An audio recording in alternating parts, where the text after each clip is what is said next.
نبینا محمد وعلى آلہ وصحبہ اجمعین اما بعد یقول اللہ سبحانہ وتعالی قل ان صلاتی ونسکی ومحیای ومماتی للہ رب العالمین وقال النبی صلی اللہ علیہ وسلم ان اللہ يحب العبد التقی النقی الخفی۔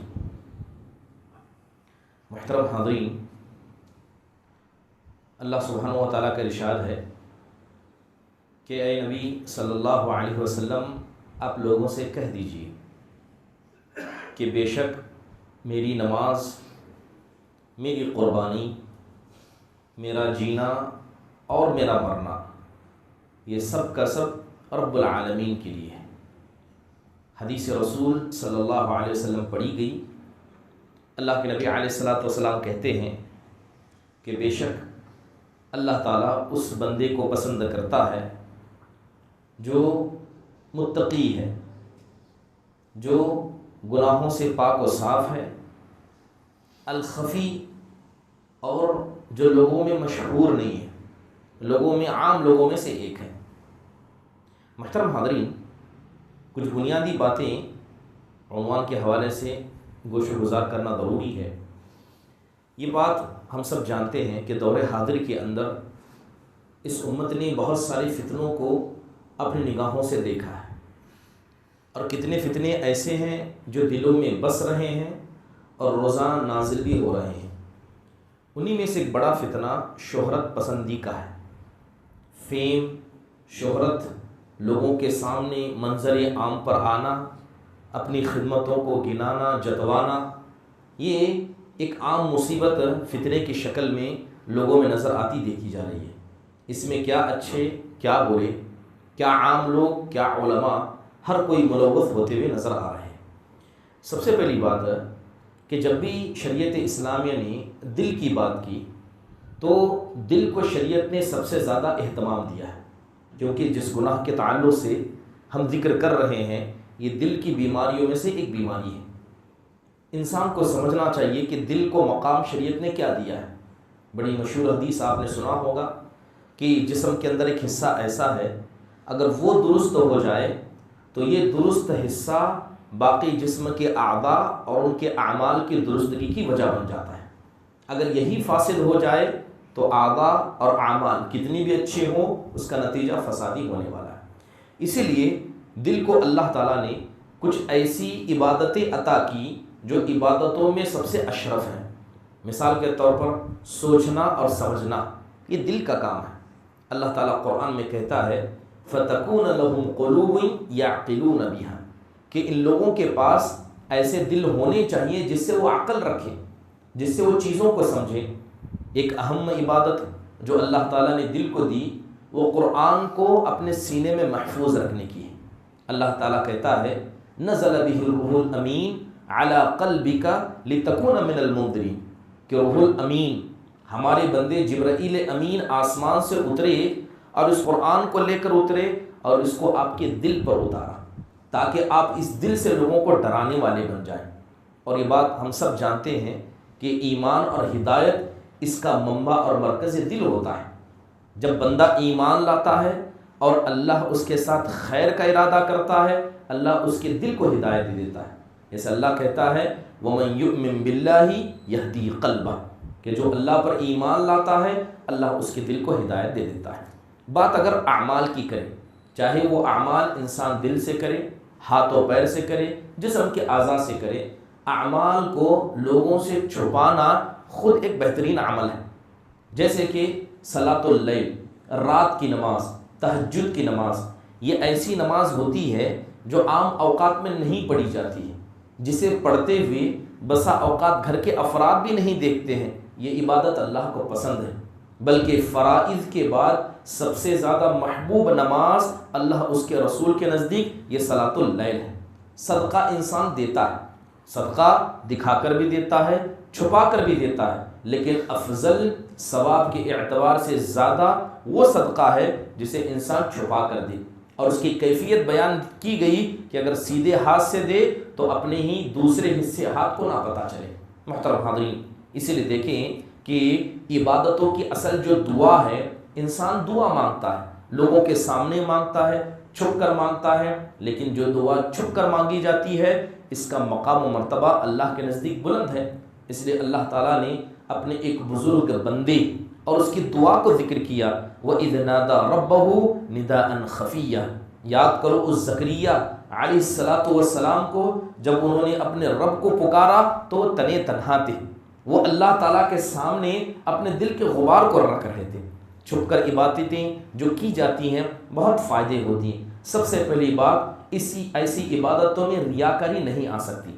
دوسری بات، ایمان کی سچائی ثابت ہوتی ہے۔ اور تیسری بات، ان عبادتوں کا ثواب عام عبادتوں سے بڑھ کر دیا جاتا ہے، جیسے کہ علامہ ابن القیم رحمہ اللہ نے اپنی کتاب کے اندر ذکر کیا ہے۔ محترم حاضرین، آج ہم دیکھتے ہیں کہ لوگوں نے عبادتوں کو لوگوں کے سامنے جتانا اسے عبادت کا حصہ سمجھا ہے۔ کرنا ہے لوگوں کے سامنے جتانا ہے، چاہے زبان سے جتائیں، سوشل میڈیا کے ذریعے جتائیں، یا موقع محل دیکھ کر اپنی تعریف کے پل دوسروں کے سامنے باندھیں۔ بہت سے لوگوں سے کہا جاتا ہے کہ عبادتوں کو انسان کر کے بھول جائے، تو لوگ کہتے ہیں کہ آپ ہماری نیت کو جانتے ہیں، کیا آپ ہمیں جانتے ہیں کہ ہم ریاکاری کر رہے ہیں؟ انسان مان لیجئے کہ اگر ریاکاری نہ بھی کر رہا ہو، لیکن اپنی اچھائیوں کو دوسروں کے سامنے بتانا یہ شہرت پسندی تو ضرور ہے۔ اس لیے حدیث کے اندر اللہ کے نبی نے کیا کہا؟ من سمع سمع اللہ بھی، کہ جو آدمی لوگوں کو سنانے کے لیے کام کرتا ہے اللہ تعالیٰ اس کی عبادت کا ثواب لوگوں کو سنا کر دے دیتا ہے۔ اب اسے کوئی ثواب نہیں، بلکہ مخلص نہ ہونے کی وجہ سے گناہ الگ سے اسے ملے گا۔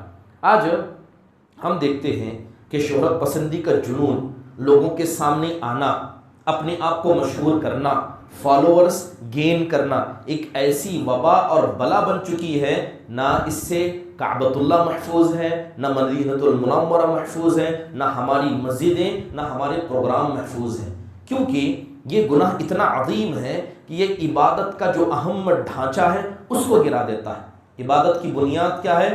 اخلاص ہے۔ ایک آدمی جب شہرت کے لیے عمل کرے گا تو کیا وہ مخلص ہو سکتا ہے؟ کبھی ایسا نہیں ہو سکتا۔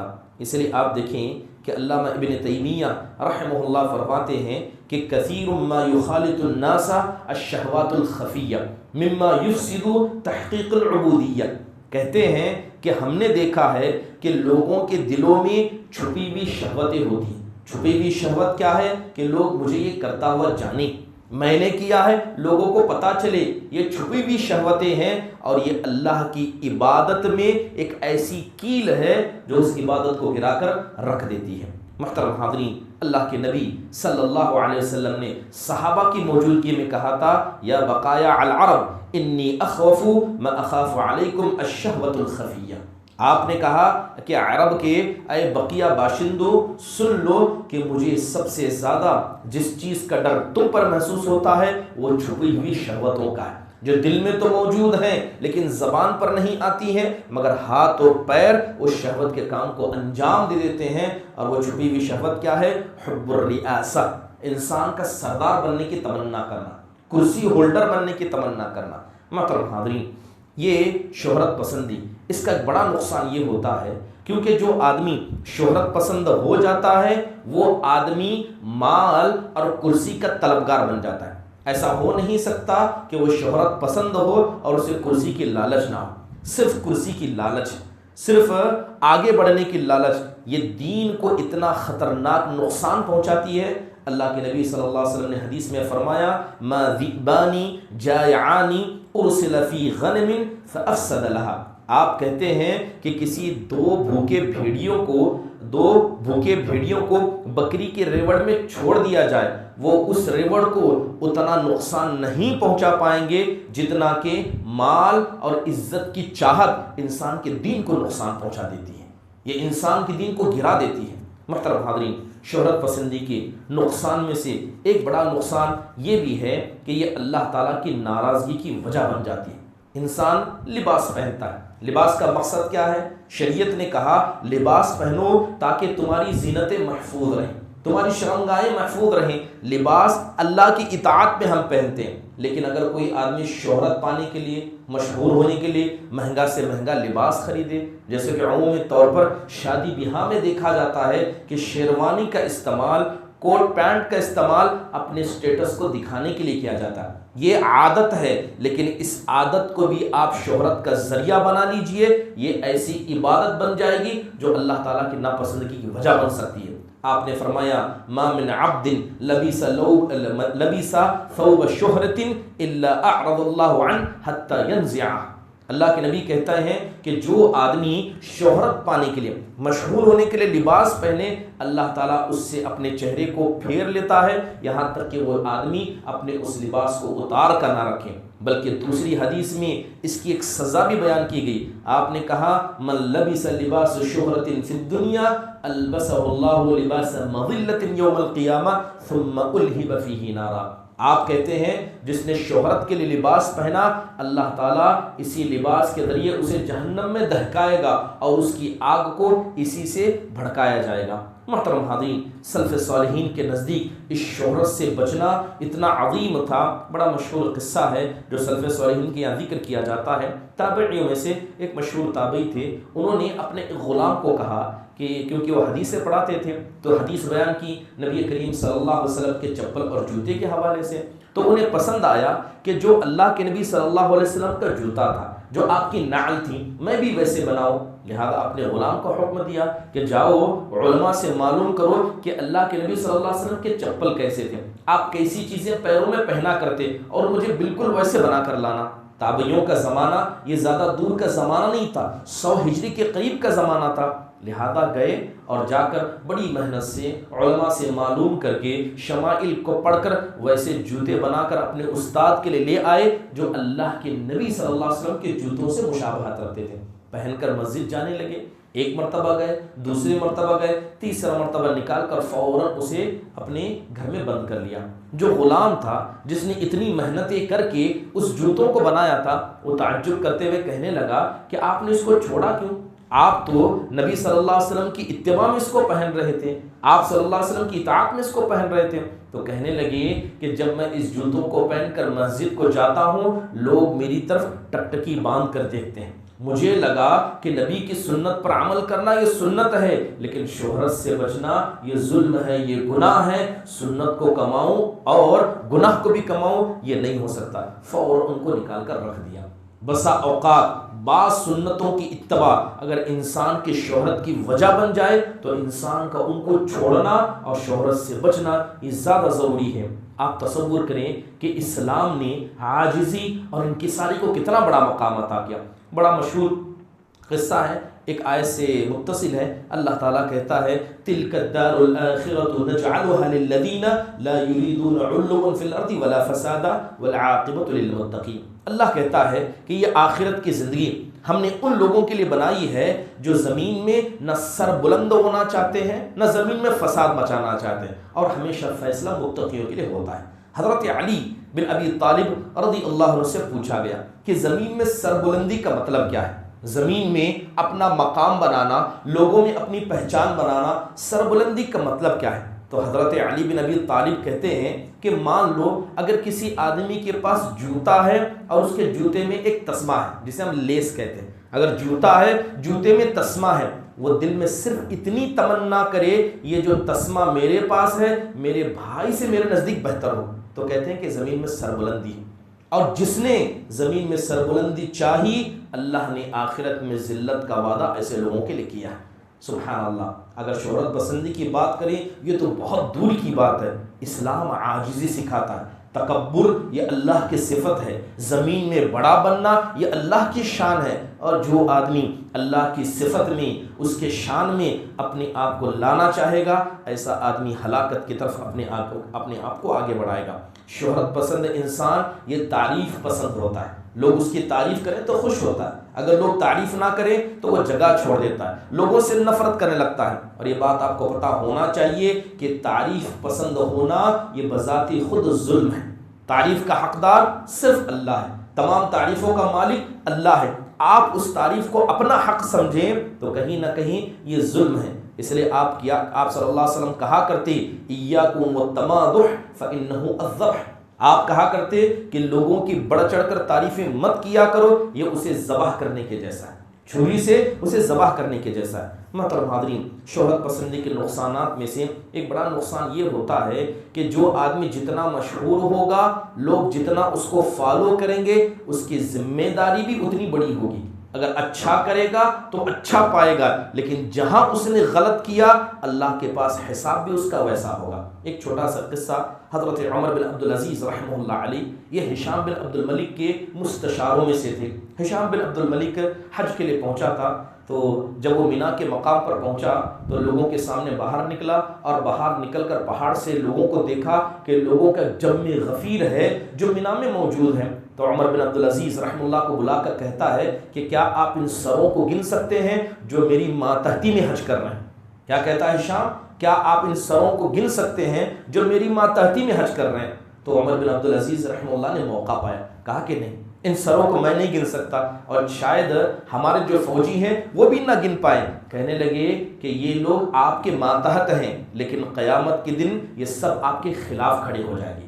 آپ نے جو ان پر ظلم کیا ہے یا ان کا حق مارا ہے، یہ سب آپ کے خلاف کھڑے ہوں گے، تب بھی آپ ان کے سر نہیں گن پائیں گے، تب بھی آپ ان کے سر نہیں گن پائیں گے۔ تو ہشام بن عبد الملک پیچھے ہو گیا اور کہنے لگا کہ میں نے کیا ظلم کیا؟ تو کہنے لگے کہ تم ان سے زائد ٹیکس وصول کرتے ہو، یہ حق نہیں رکھتا ہے، عمرہ اور حج پر آئیں، ان سے تم ٹیکس وصول کرتے ہو۔ تو ہشام نے فرمان صادر کر دیا کہ ان سب کے ٹیکس کو معاف کر دیا جائے اور اس کے مسئلے میں نرمی کا معاملہ کیا جائے۔ آخری بات یہ ہے کہ جو آدمی شہرت پسند ہوتا ہے وہ ہر طریقہ اپنا کر اپنے آپ کو مشہور کرنا چاہے گا، چاہے وہ طریقہ اچھا ہو چاہے وہ طریقہ برا ہو، حلال ہو حرام ہو۔ تو حلال و حرام کی تمیز بھی، خیر اور شر کا پیمانہ بھی انسان شہرت پسندی کی وجہ سے توڑ دیتا ہے۔ تاریخ بغداد، خطیب بغدادی کی بڑی معروف کتاب ہے۔ ایک حنبلی بڑے امام تھے، ابن القفقی رحمہ اللہ ان کو کہا جاتا ہے، فقہائے حنابلہ میں سے تھے۔ تو کہا جاتا ہے کہ جب امام خطیب بغدادی نے اپنی مشہور کتاب تاریخ بغداد لکھی تو اس کے اندر پرانے، نئے، موجود اور جو انتقال کر گئے ان سب کا تذکرہ کیا۔ جب ابن القفقی کے پاس یہ کتاب پہنچی تو انہوں نے ساری کتاب تلاش کی مگر انہیں اپنا نام نظر نہیں آیا۔ تو ابن القفقی رحمہ اللہ نے اپنے دوستوں کو بلایا، اپنے شاگردوں کو بلایا، کہا کہ اس کتاب کو پڑھو، کیونکہ وہ کتاب اس وقت بہت مشہور ہو چکی تھی، تاریخ بغداد بہت مشہور ہو چکی تھی۔ تو کہنے لگے کہ دیکھو کہ خطیب نے میرا نام کس میں لکھا ہے۔ تو ساری کتاب شاگردوں نے پڑھی اور افسوس کا اظہار کرتے ہوئے کہا کہ آپ کا نام کہیں بھی خطیب بغدادی نے ذکر نہیں کیا ہے۔ تو وہ خواہش ظاہر کرتے ہوئے کہنے لگے کہ لیتنی ذکرنی ولو فی الکذابین، کتاب اتنی مشہور ہو گئی، میرا نام خطیب ذکر کر دیتے، چاہے مجھے جھوٹا ہی کہتے لیکن میرا نام ذکر کر دیتے تو یہ کتنا اچھا ہوتا۔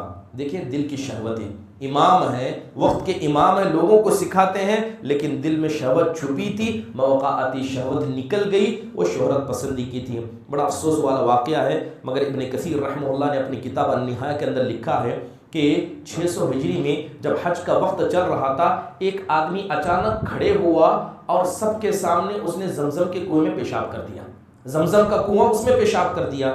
لوگوں نے پکڑا، فوج کے حوالے کیا۔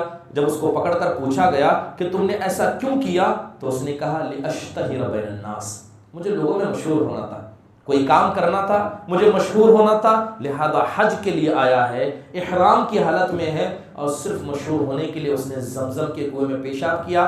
آج بھی اس کا نام تاریخ میں ذکر کیا جاتا ہے۔ اس لیے جو آدمی شہرت پسند ہو جاتا ہے وہ یہ نہیں دیکھتا کہ طریقہ حلال ہے یا حرام، وہ مشہور ہونا چاہتا ہے۔ محترم حاضرین، بنیادی ایک آخری بات، ایک ہوتی ہے شہرت، ایک ہوتی ہے مقبولیت، دو الگ چیزیں۔ شہرت یہ ہے کہ آپ لوگوں میں مشہور ہو جائیں اور آپ کا ذکر لوگوں میں ہو لیکن آسمان تک یہ باتیں نہیں جاتی ہیں۔ مقبولیت یہ آسمان سے آتی ہے۔ جب اللہ تعالیٰ کسی بندے کو پسند کرتا ہے تو اپنے بندے جبرائیل کو کہتا ہے، حضرت جبرائیل اس سے محبت کرتے ہیں، اپنے ماتحت والے فرشتوں سے کہتے ہیں، یہاں تک کہ سارا آسمان کے نزدیک وہ مقبول ہو جاتا ہے اور زمین والوں میں محبوب ہو جاتا ہے۔ اس لیے شہرت یہ بری چیز ہے جبکہ مقبولیت اچھی چیز ہے۔ اللہ تعالیٰ سے دعا ہے اللہ تبارک و تعالیٰ ہم سب کو اخلاص عطا فرمائے، اور ایک دور حاضر کا ایک عظیم فتنہ جو شہرت پسندی کی شکل میں لوگوں میں عام ہو رہا ہے، اللہ تعالیٰ ان سب سے ہم کو بچا کر رکھے، چھپ کر عبادت کرنے والا اور اللہ کی عبادت اخلاص کی بنیاد پر کرنے والوں میں سے بنائے۔